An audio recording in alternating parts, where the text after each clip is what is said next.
Chicken and biscuits. Southwestern style. So easy. First, we have 1 ear of corn. This is uncooked corn, and I'm just going to get all the kernels off of it. Super easy. You can use one of these little corn things, or you can use a knife. In a bowl is the easiest way. Now I put all that in a bowl, and then I also put in that bowl a half of a red onion that I chopped up, or I diced it up really nice.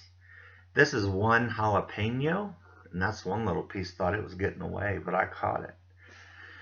And I'm using one hand, which is not the best way to cut this, but I'm trying my very best for once in my life not to get jalapeno juice all over me, all over my hands, and then touch my eyes. Now, I use the whole jalapeno, seeds and membrane. So if you don't want that much heat, but you still want that yummy jalapeno flavor, just take out the membrane and the seeds. Now, you know Jimmy Dick never wastes nothing. And I have a freezer bag always of bell peppers that I have not used.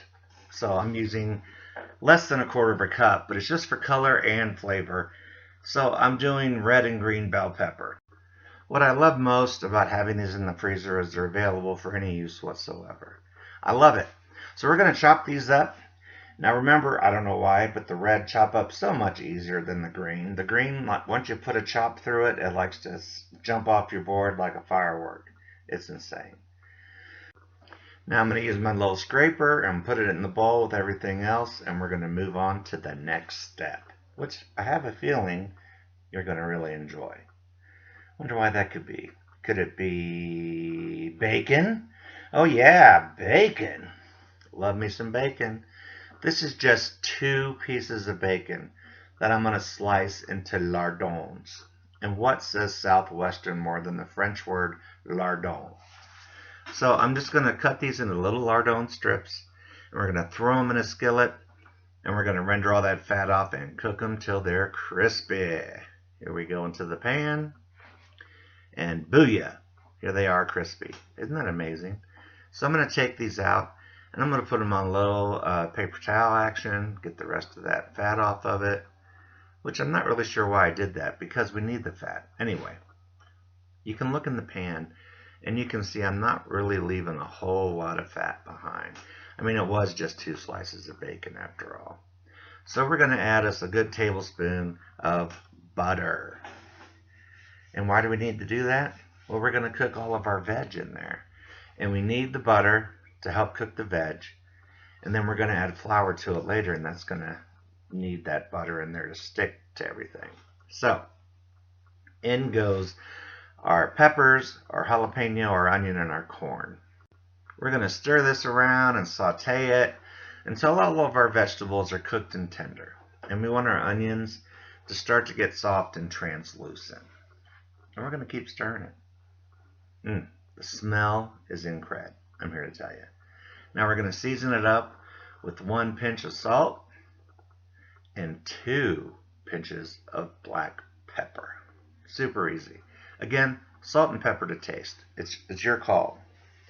So if you like things really peppery or really salty, add more. That's the beauty of cooking. And that's the difference between cooking and baking. Not exact. Baking, exact. So these have been cooking for a while now. And you can see that all that the fat is collected up around the vegetables. It looks so good, doesn't it? So that little sign language thing was, during the break, I added just a 1/4 teaspoon of garlic powder.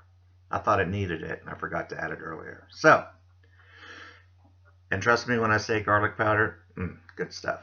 This is a 1/2 cup of all-purpose flour. That's it. So now we're going to stir this around constantly until all those veg are coated in flour. And now you see why we use the butter. And we're also going to cook this for at least 60 seconds, a full minute. That gets that raw flour and doughy taste out of it. It's really an important step, so don't bypass it. Just keep on stirring. Now we're going to add 2 cups of chicken broth. So it's kind of like we're making a gravy. So good. And use chicken broth, not water. It's very important. If you don't have any, use some bouillon. This is taco seasoning, and I'm only doing 1 teaspoon in this thing. 1 little teaspoon taco seasoning. It gives it that extra Southwestern, Mexican-y, zingy flavor that everybody loves. So we're going to stir this around until it starts to thicken. Doesn't it already start to look good? I think it is. It's really looking good. It just screams Southwestern.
Man, the timer just went off, and I'm super excited to try this out.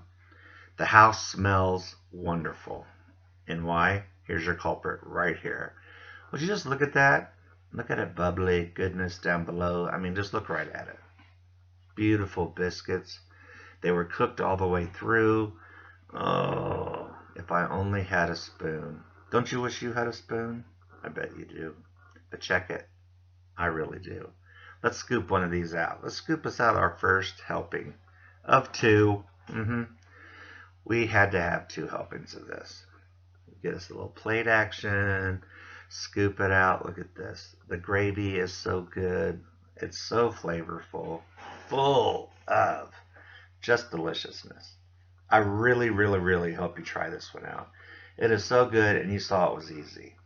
So, if you like this video, please give it a thumbs up. It's not hard to do. Just click that little thumbs up. And consider subscribing. Hey, have a wonderful day. Peace out. Jimmy's International